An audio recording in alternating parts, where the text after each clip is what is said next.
Israel Raya adalah ungkapan dengan makna alkitabiah dan politik yang berbeda dan berkembang seiring waktu. Ungkapan itu disebut rencana Zionis untuk Timur Tengah. Konsep Israel Raya menurut pendiri Zionisme, Theodore Herzl, ialah negara Yahudi yang membentang dari Sungai Mesir hingga Efrat. Jadi negara ini akan mencakup 1. Palestina yang bersejarah, 2. Libanon Selatan hingga Sidon dan Sungai Litani, 3. Dataran tinggi Golan Suriah, Dataran Hauran dan Dera, 4. Jalur kereta api Hejaz dari Dera hingga Amman, Yordania, serta Teluk Aqaba. Ini menyiratkan bahwa Israel Raya ialah penyertaan Palestina di Israel. Banyak sejarawan dan pengamat hubungan internasional menyatakan bahwa inilah alasan Israel secara perlahan dan strategis merampas semakin banyak tanah dari negara-negara tetangganya, khususnya Palestina.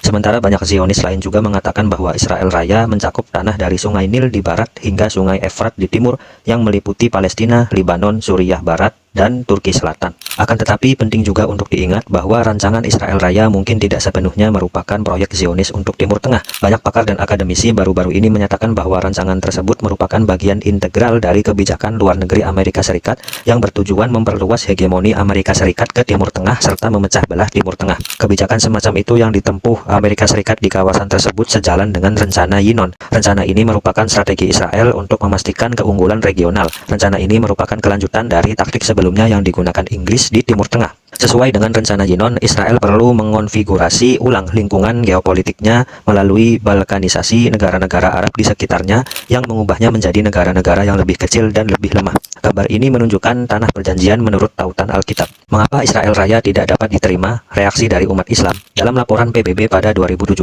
Israel saat ini melanjutkan rencana untuk mencaplok sebagian besar wilayah Palestina sambil membuat penduduk Palestina dalam kondisi kekurangan dan isolasi yang parah. Ide Israel Raya telah memicu agresi di seluruh dunia dan komunitas muslim terlihat telah berubah menjadi kekerasan. Saat pasukan Israel menyerbu Masjid Al-Aqsa, umat Islam di seluruh dunia berunjuk rasa di jalan-jalan dan media sosial. Begitupun agresi Israel yang dinilai sebagai tindakan genosida di jalur Gaza, Palestina.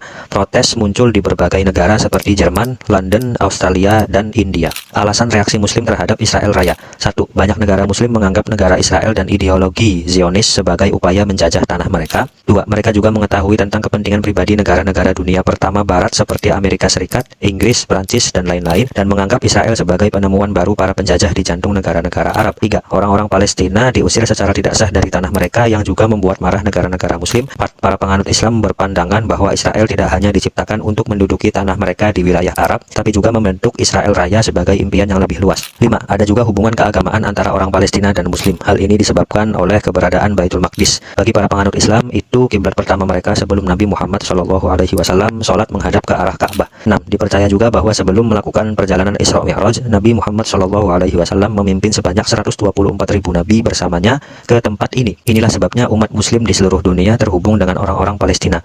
Umat Islam Palestina telah direndahkan menjadi bukan entitas karena penarikan dukungan terhadap mereka oleh negara-negara seperti Amerika Serikat, Prancis, dan Inggris. Hal ini juga menambah panasnya suasana di komunitas muslim. Campur tangan Amerika Serikat. Amerika Serikat telah menjadi pendukung setia Israel dan merupakan salah satu negara pertama yang menerima keberadaannya. Amerika Serikat menganggap perdagangan minyak sebagai imbalan atas senjata dan teknologi dengan Israel. Hal itu juga berguna dalam mempertahankan hegemoninya di Timur Tengah. Presiden Donald Trump telah berbicara tentang dukungannya terhadap permukiman ilegal Israel pada 2017. Ini juga termasuk penentangannya terhadap resolusi Dewan Keamanan PBB 2334 yang berkaitan dengan permukiman ilegal Israel di wilayah tepi barat yang diduduki. Pemerintah Trump juga mengakui kedaulatan Israel atas dataran tinggi Golan beserta pencaplokan tepi barat sepenuhnya ke Israel. Di bawah pemerintahan Biden, Washington DC tetap mendukung rencana Israel untuk mencaplok lembah Sungai Yordan beserta permukiman ilegal di tepi barat.